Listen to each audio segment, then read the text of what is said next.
when you look at on a daily perspective, what you go through and putting in long hours of work and stuff, yes, it's challenging, but you're doing it because there is something that's more fulfilling to do. So it's people who are actually on this journey, they don't constantly consider this as hey, it's tough. It's just that it's challenging, and it's always interesting to be in it, and it gives a different kind of fulfillment, and that's why people tend to stick into this. I mean, people who are built for this, they tend to stick into this.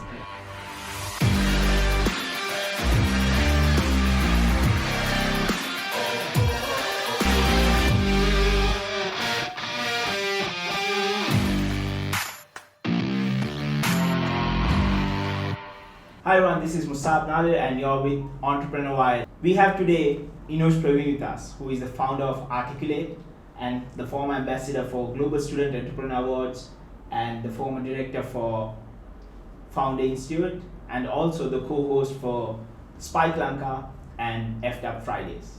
So Enosh, thank you very much for accepting the invite and having us on board, or us having you on board, for sharing your thoughts and for educating our viewers. Thanks, man. Thanks for the invite. Great. So, first things first. I actually read about you saying that you're obsessed with the art of selling, and your ultimate goal is to sell a boxing gloves to a nurse. What's that about? Okay, I think you have done a little bit of digging into my profiles. Okay, that's actually something very old that I put out my profile. So the idea behind that is because I came from a marketing background. During our masters, during our degree and masters, our lecturers used to say the hardest thing in marketing, you should be able to sell. I think sell a comb to a person who doesn't have hair, or sell a fridge to an Eskimo. Yeah. So those were the examples. So I was like, so soon after I got into, my own little startup journey, for me, I was considering like the ultimate test or the ultimate goal would be, how do you sell boxing gloves to a nurse? Have you achieved that? Oh no, man, that's more of a figurative thing, but that has kept me guiding into always seek for the impossible. A good energy anyway. My biggest this thing is, now you have already started, you're in the startup space, you're building startups, but there's also the Enosh Praveen who was a corporate employee at Dialog, if I'm not mistaken, managing key accounts. You spent roughly around a year, if I'm not mistaken, based on background search. A bit about that, and how did you come into the startup world, and why did you want to do a startup? Okay, so yeah, that is like diving into. So basically, I went to Lyceum. I was at St. Thomas's first, and then I finished my O-levels there, went to Lyceum, did my A-levels, then went to ACBT. Okay. So ACBT, I pursued something with marketing and management. So that's what I did my degree on, I did my master's on. So I just did at a stretch, and then soon after I was done with it, what everyone does, we go into the corporate world. So I found myself going into Dialog, and it was like really, really blessed to get a place like that because of such a lot of learnings. I think it probably set the stage. So it was a good place. It was about 20-man team department, and it immediately gave access to the cream of the crop of Dialog customers, and that included like the national cricket team, some of the celebrities, some of the top businessmen in Colombo, and we were like account people for them. So you get to call them on first name basis, talk to them, and resolve whatever their various issues they have with the network, and find solutions, and keep that rapport going. And that probably gave a lot of insight into what this hidden world within Colombo is. You get to see all the luxurious side which you tend not to see in on a what do you say, on a from a common man's perspective. So I think that gave a lot of perspective, gave a lot of insight. That on one hand, and on the other. What was the question again? So you you started off in the corporate. Yeah. After that, going into the startup, yes. How did that transition? So a few things I would say, so not exactly one, but I think a few things played together. So one was it gave me insight into being able to see a different perspective. It also gave me more. It kind of attracted into what are the things possible, from a business perspective, from an entrepreneurial perspective, what are the things possible, because I see a lot of good people that I met, great men and women who have built some amazing companies, and you get to meet them, and slowly you get these thoughts, it's possible, like it's like sometimes when you don't know this, you see only big companies and big billboards, and you don't know what's happening, but once you get to meet the people, you see like, okay, this is possible. That's on one aspect. Then in terms of getting into a startup, I would say, okay, why exactly a media is probably, I think my first role there gave me a little bit of insight into what I was capable also. So this is the scenario. I finish my studies, I go into a department, and since I'm fresh off studies, I tend to think everything analytically. So within the first month I went into work, I pretty much saw everything what the department was doing, and I started writing a report of how to improve this operation for the entire department. So I was just being a bit probably out of my job role. I was not even required to do this, but I kind of went out of that, compiled an entire report, I think for about 100-page report, and then went and handed it over to the boss. So the boss was pretty surprised when I gave a report. They was like, okay, what's this? And then I said, okay, there's a report on how to improve the department, and putting all the theories that I fresh out of college. So and then about a couple of weeks passed, and nothing was happening, and then I think probably over a weekend the boss went through the report and called me in and sat me down and explained, okay, what made you do this report? Where is it coming from? What stemmed you and what interested you, and what are the things you saw, and could you explain some of the things that you have mentioned here, could you explain it a bit more? So I was super passionate then. I was like, that was my opportunity, right? So I was like, betting hard, and just putting all the theories and all what I learned from college with my degree and masters, I was just betting on, and then towards the end of it, I'm not even sure should I be putting that on the record. So towards the end of it, I was invited to kind of there was another meeting, like a managerial meeting going on. So I was told, hey, there is this the management is doing a report, we would like you to be part of it. And I was like, whoa, this is amazing, and I got involved in that. So once I got involved on one part, okay, I'm super happy that I'm getting involved in a managerial report. On the other side, all the people in the department, they are like, okay, who's this new guy? And now getting to work with the management to do a report. And there was a bit of politics also going. So these were all new learnings for me. So only to realize after about 3 months, I realized that it was none of my fancy theories that got me there. It's just because I'm able to put good words into writing, and I'm able to do some reports. I was kind of brought in to help with the annual report which the department was supposed to submit. So it was kind of okay, shit, I've been used. But it also gave me perspective. Okay, at least this is a side that people do see, where I am able to put my thoughts into words and in a presentable way.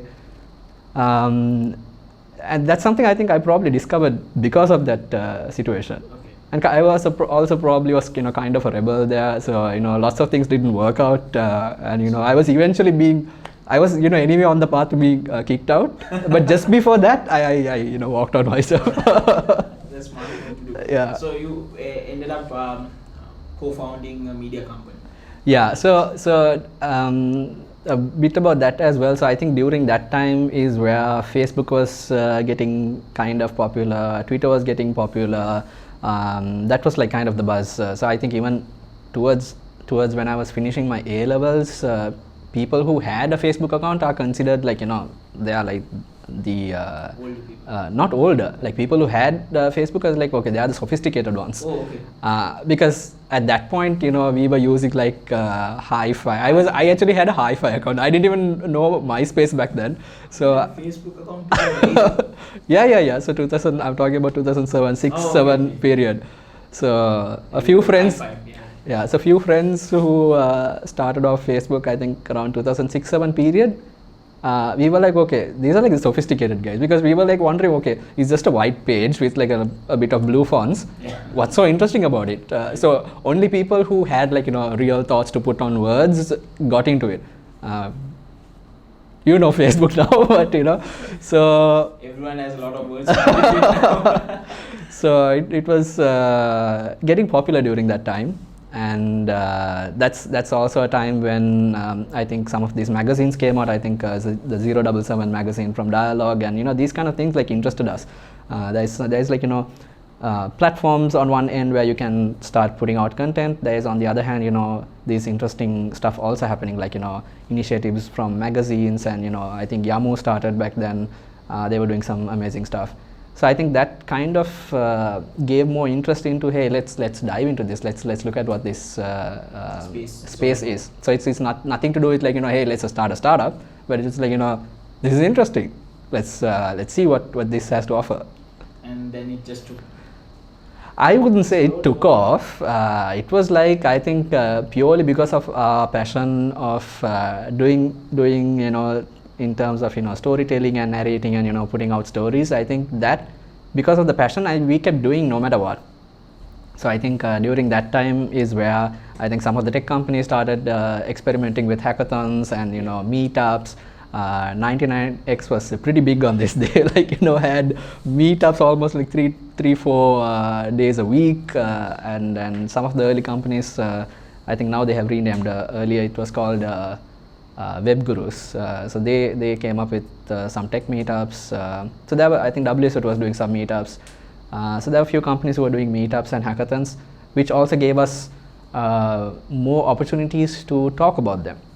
Because we spoke about tech as well as when these events were happening, it gave us more opportunities to kind of, you know, show the visual aspect of, you know, photography, videography, and also talk to the people behind it, you know, talk about tech and all the cool things that's happening within those spaces.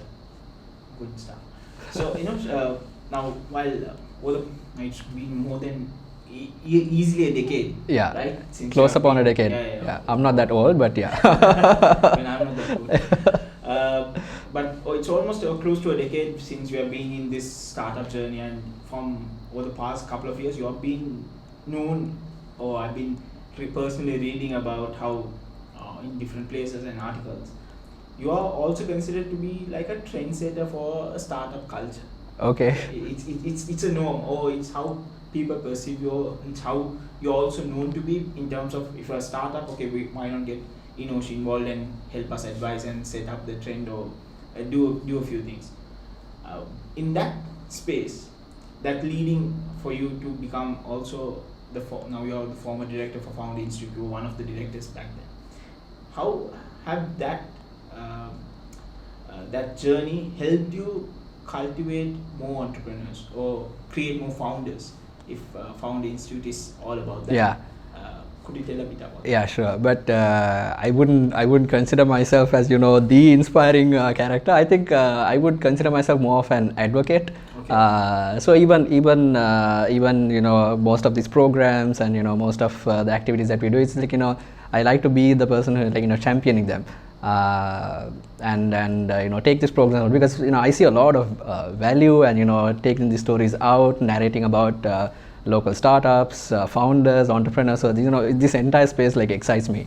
So in terms of I think even Founders Institute, I think that's something. It was initially so Founder Institute is a what do you say, a community or an organization based off US, but it has chapters across the world. Okay. In different cities. So the Sri Lankan chapter is what we were doing here, and the local chapter was initiated by Ayami, Fatih, and myself. So we started that. So Ayami was doing, she did all the initial groundwork, and then Fatih and myself joined in. So I think this was also during just before the pandemic hit. The lockdowns hit, and I think we were sailing through that with this initiative as well. I think in a way probably it helped, I guess, because we had some good applications, some good startups coming out of it, and that's more of it's pretty much like elementary school for founders, which is like anybody employed who has an idea but doesn't know how to start a startup or what to do with an idea. Foundation is more like it guides you with the step-by-step process of how to start your company. Yeah. Okay. Yeah. So that's great. It's great to have a institute per se to help aspiring entrepreneurs or a guy with the idea itself. Like it will definitely help me. Me being be doing a couple of things here and there. And my next question to that was, I have also taken part in competitions where you pitch for an idea and you win. You're one of the judges in one of the panels also. So you have seen a lot of startup ideas, a lot of founders. You have seen them sharing their ideas and thoughts. What do you think is the key failing attribute or the misconnect that founders have, or the entrepreneurs, the individuals who come with the idea, have a mismatch in terms of achieving what they say they want to achieve? What is the key thing? I would put it in. I would put it like this. I think most of the hackathons or university-related programs, I think it purely boils down to product market fit. That's pretty much the biggest thing, because I think most of when it comes to hackathons and startups there, they give a lot of preference to the tech behind of what they are building, or anything they give a lot of preference to what they think is cool in terms of what they are doing. And the last aspect is what they look is who the customer is, and who they are trying to serve, and how their business model and how they're trying to make money. That's probably the last they look at. And this we've pretty much seen on a repeated basis, so pretty much on all hackathons, all competitions. The least amount of attention is given to the revenue model and the solution, the customer. So yeah, in terms of the solution, I mean, the least attention is given to what the solution is. So there is no solution. It's just about all about the product. So I think that's probably the wrong way to start it in the first place. So because it probably doesn't happen that way. It needs to stem out from what the actual problem is and how you're trying to solve it. I think if you start from there, then you could build up on what the solution is. So you're saying, just stemming out of the conversation, is could I say that the current hackathon models is something that needs to be refined to get out more entrepreneurs and more founders in the right path? Is that the right thing to say? So it's like this. I mean, there is no straightforward answer for that. Yes, I think hackathon models also can change, or maybe pre-hackathon, how to prep for this also could, there could be some, ways to, kind of improve the type of startups that we get, and what we are expecting out of the startups. That also can be something that we could look into. But I think all in all, it's about, I think we need to be thankful that, there's such a lot of activities happening. But I think it needs to be also focused, people who are doing hackathons need to have a clear idea of, why they are doing it. Because sometimes, it can be, hackathon can be just a vehicle for publicity, or just to get some, mileage for maybe different reasons. And hackathon is a way of doing it.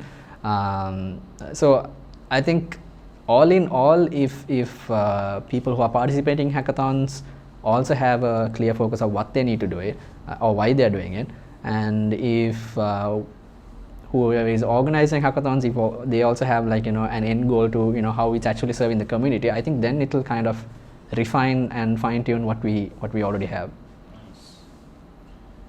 Nice. That's a lot of work anyway. Yeah. Great.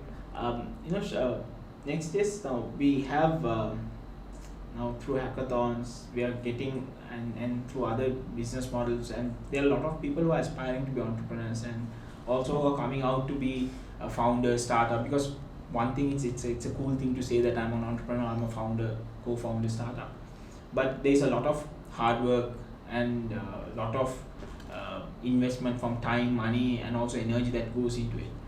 But before we go into where people should focus their energy, time, and money, what industry, according to you, because you're mainly focused on tech-based startups where you're publishing content and you're communicating media on, but what are the industries you see that will evolve or boom in the upcoming, say, 5 years? What are the industries you see in Sri Lanka is tend to boom? In terms of what can, I mean, maybe like, the latest few, if you just look at the trends, I think, say, fintech and AI and things to do with, specifically I think things to do with technology, anything that can, any industry that can, that you can come up with a solution, tech-enabled solution to, increase productivity and efficiency. I think we cannot say like, pick and choose industries. I think if you look at it in a way like, tech-enabled, I think pretty much it applies to across the board, any industry. It's up to, how you use it and, how you come up with new solutions. But what from my perspective, I would see is like fintech is pretty good, very promising, and anything to do with AI is also pretty promising. So I think even most of the industries right now, they need to be kind of watchful on how to upgrade themselves. I mean, even from a media perspective, right now we are putting a lot of manpower and effort in terms of, say, coming up with stories. But let's say right now it seems like some of the AI technologies can write better stories. So I think we need to be. It's not we don't have to fight against it, but we need to see like how to kind of leverage on that. Okay. So is based on this insight, is it the reason why you founded Arteculate? Oh no, it's like, see, I think sometimes it's easier said than done. So I think in terms of, let's say, like you said, being a judge or mentor or a role model or being an inspiration. I think sometimes people who are found on this side of the fence, they tend to get carried away because it's easy to tell stuff.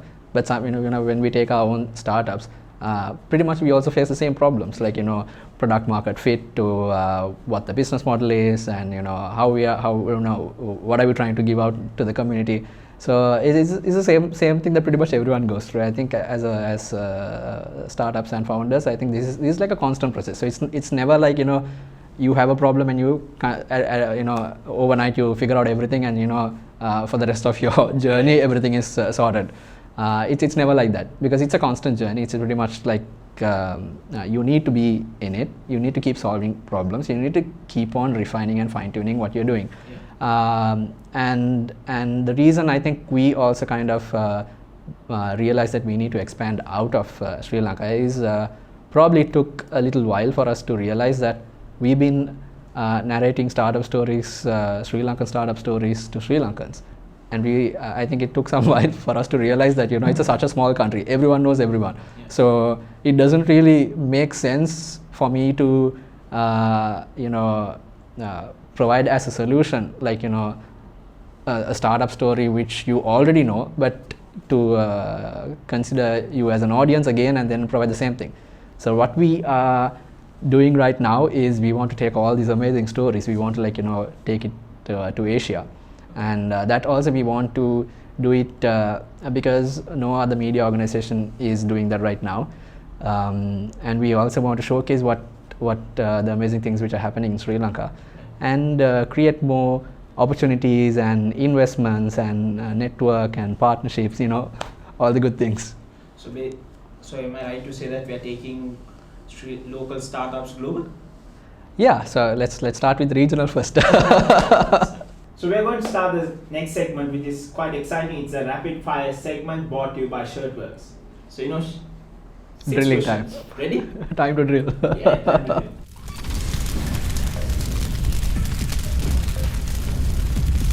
So tea or coffee? Morning tea, evening coffee. Morning person or a night owl? Extreme morning person. Books or podcast? Books. iPhone or Android? Previously Android, now hardcore iPhone. Choose one. I need to give context, right? Okay.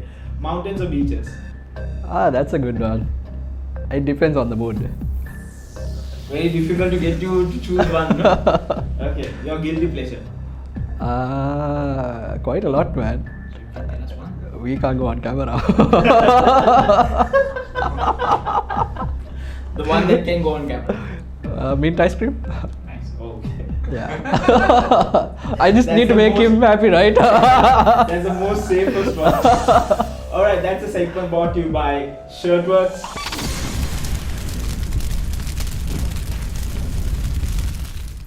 So, we had the conversation about how being a founder, startup person, it's not easy. You're being seen as a mentor, you're being seen as an inspiration and a startup, but still you have your own struggles and journeys. And over the past decade, I'm sure you would have many instances where you would have been backstabbed by either your partner, either by corporates or your clients, or even a person taking an idea and starting their own thing. Could you tell a bit about that? Any experiences that you would like to share for our learning? Okay, so in terms of entrepreneurship being a very tough journey, I mean, it's probably it's not the way that probably entrepreneurs see it. It's more of a lifestyle, because when you look at on a daily perspective, what you go through and putting in long hours of work and stuff. Yes, it's challenging, but you're doing it because there is something that's more fulfilling to do. So it's people who are actually on this journey, they don't constantly consider this as hey, it's tough. It's just that it's challenging and it's always interesting to be in it, and it gives a different kind of fulfillment, and that's why people tend to stick into this. I mean, people who are built for this, they tend to stick into this. So that's pretty much the entrepreneurial journey itself. So I probably, what I think is, my perspective is it doesn't suit everyone, because it's a completely different lifestyle. So it's not like, hey, I can put in this much of hours of work and I can dedicate this many years for my goal, hence I can get into entrepreneurship. So probably it might not work that way. You just need to be in it for it. In terms of backstabbing, interesting question, because I don't, from my perspective is I am whatever that I am in, I am always prepared for the worst. Okay. So pretty much anything and everything, I'm prepared for the worst. So anything that really goes wrong in terms of idea not working out, or like what you say, backstabbing or anything, it's probably, I consider it as, okay, I did something wrong. I eventually, if something goes wrong, I consider it as my fault, that I could have done better. So because of that, for me, throughout this journey, I don't consider anything as backstab, because it doesn't even occur to me as backstab, because if anything goes wrong, I only think, okay, could there have been anything I could have done differently? So it's about taking self-accountability for everything that happens. Pretty much. I wouldn't put a serious words like that, self-accountability, but I always consider, okay, what could I have done differently to for this outcome to be different? Okay. Because see, it's all about your circumstances and your environment. So only because there are certain circumstances, your outcome also happens out of it. That's how I see it. I hope I'm not confusing it with what I have in mind, but I always consider it as for any different outcome, your inputs could be different.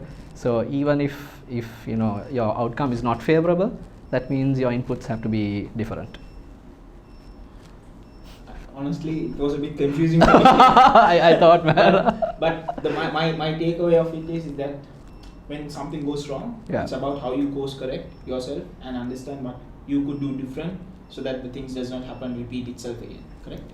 Can I say that and get that as I mean, I don't settle with black and white answers. So if I have to just probably give my perspective on this is, I really don't consider anything as right and wrong.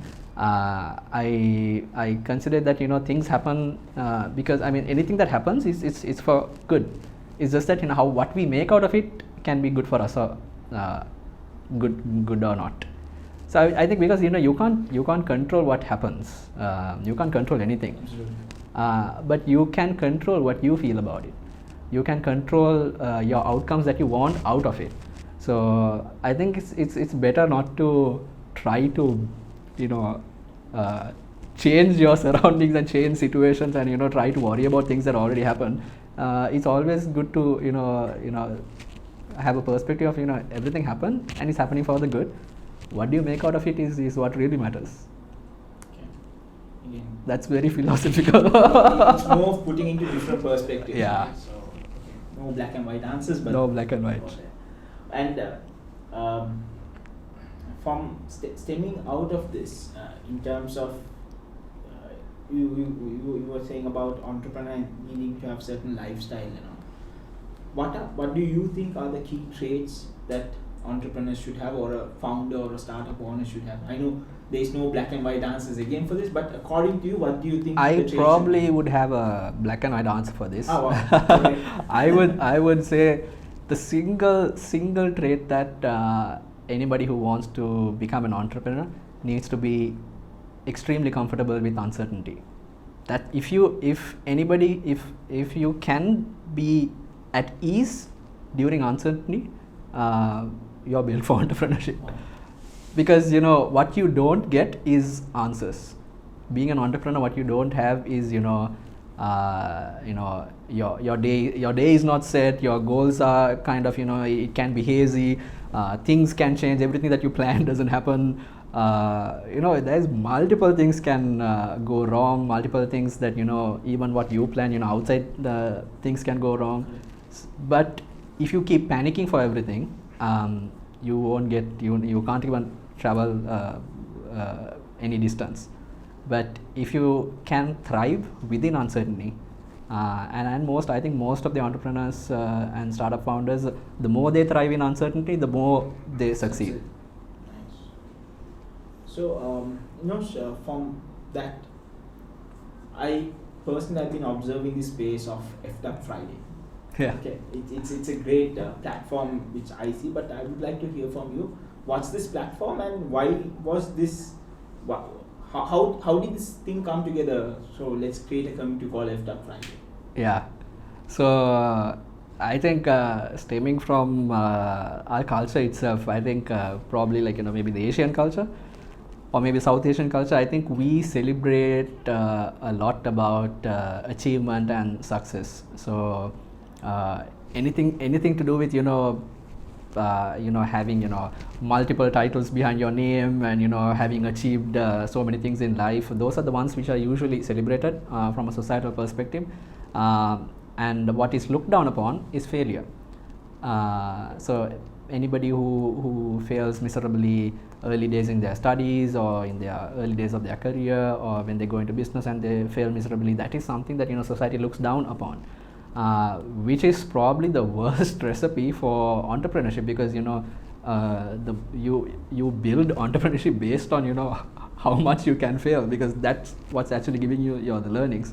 So probably I think when it comes to failures, I think it could be in many different scales. I think probably I consider myself as failing in many different things almost on a daily basis.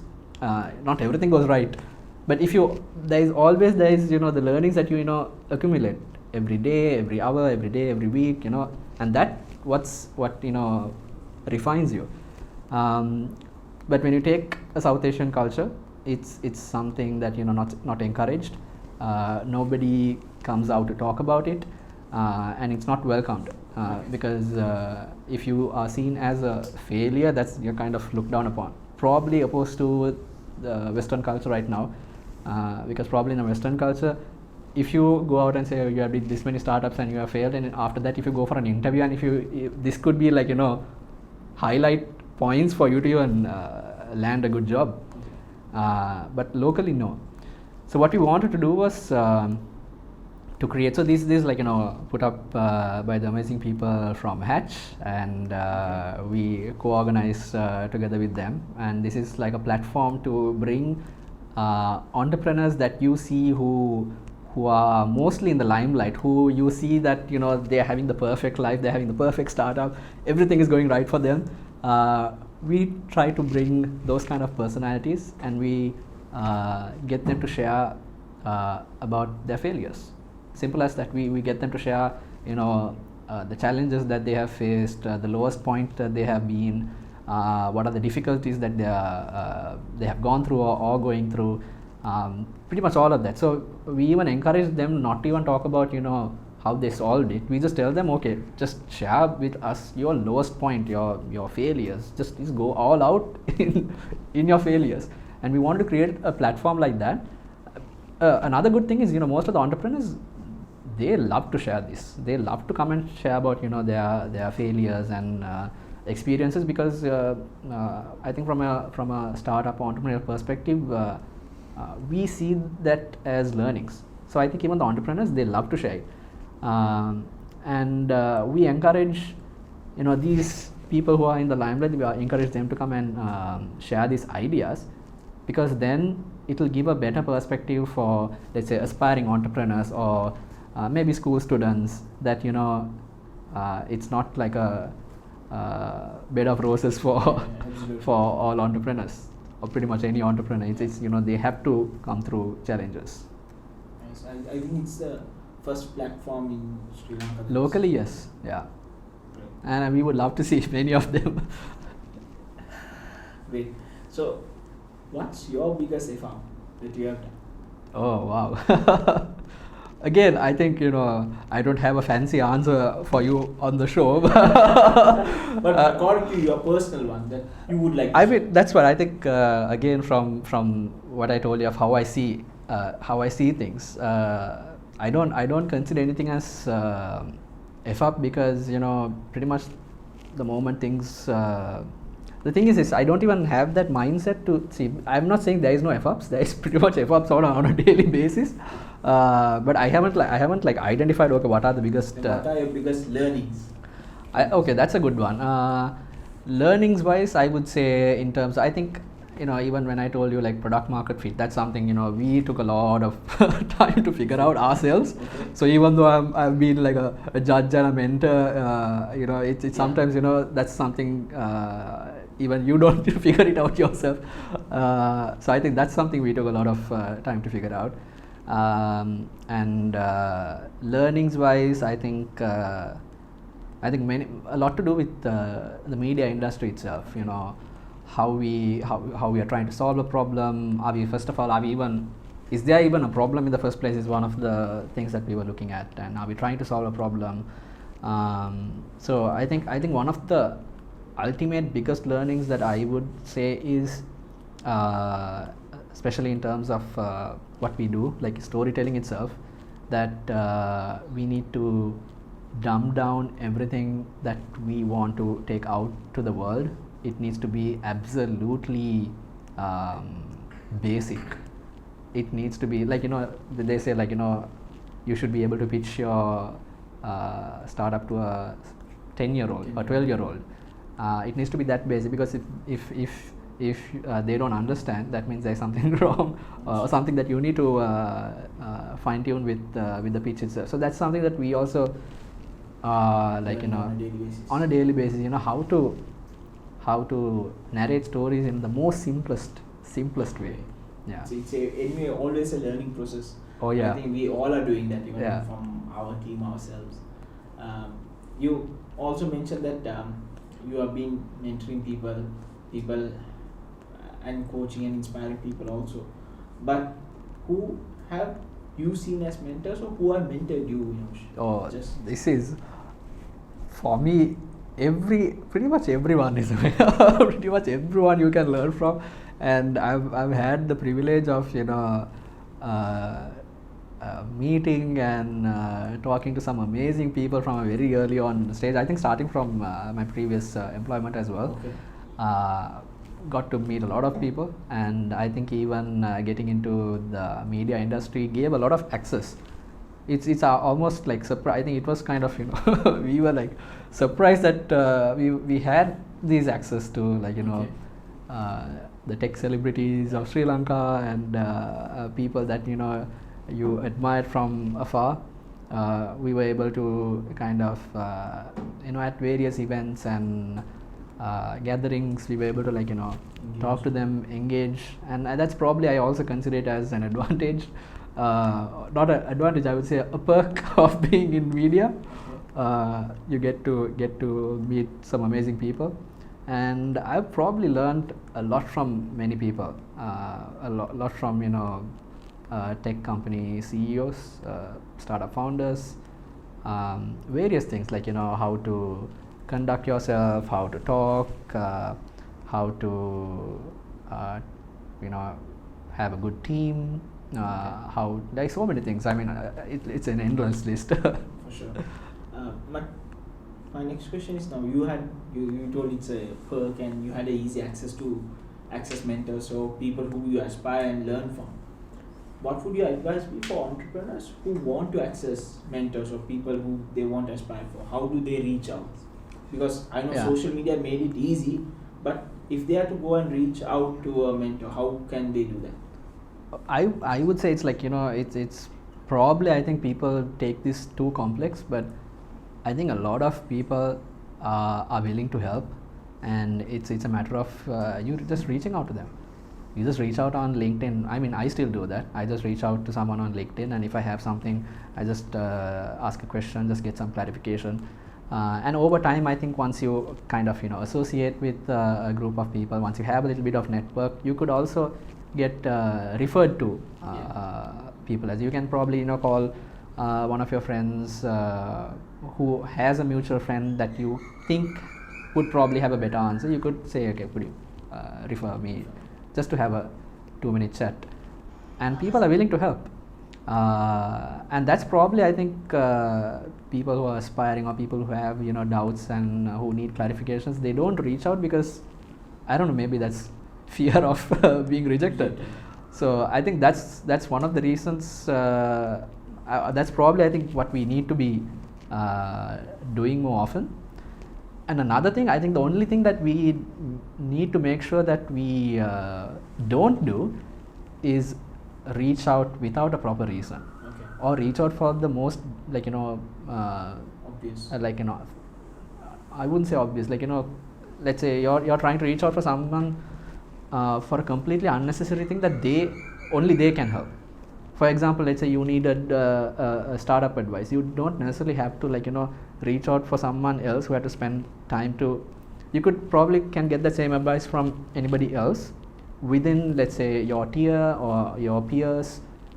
So sometimes I think it's a mismatch between you just want to talk to someone with no reason. You just only want to talk, but you end up with asking some basic questions, and you're kind of you're screwing up yourself as well in terms of your very first impression. I think if you are reaching out to someone, make it worthwhile. Okay. Definitely people are willing to help, but you also need to kind of respect the time that they are willing to give you. Absolutely. That's a valuable advice on that itself. And one thing that I wanted to ask, if Enosh is not the entrepreneur, the startup tech guy or the startup lifestyle maker, who would Enosh be? I would be probably playing some guitar in a bar. There you go. You can play the guitar. Yeah. I'll be doing some songs while you're having a drink. Yeah. Sure. Okay. That's a nice way to put it. At least you have a talent in terms of playing guitar. You're free to play one if you want. I don't have a talent, but I pretend to have the talent. Don't be on. And last thing, what does Enosh want to be and want to be known for, and what is the legacy you would like to leave? behind. Okay, that's heavy stuff. But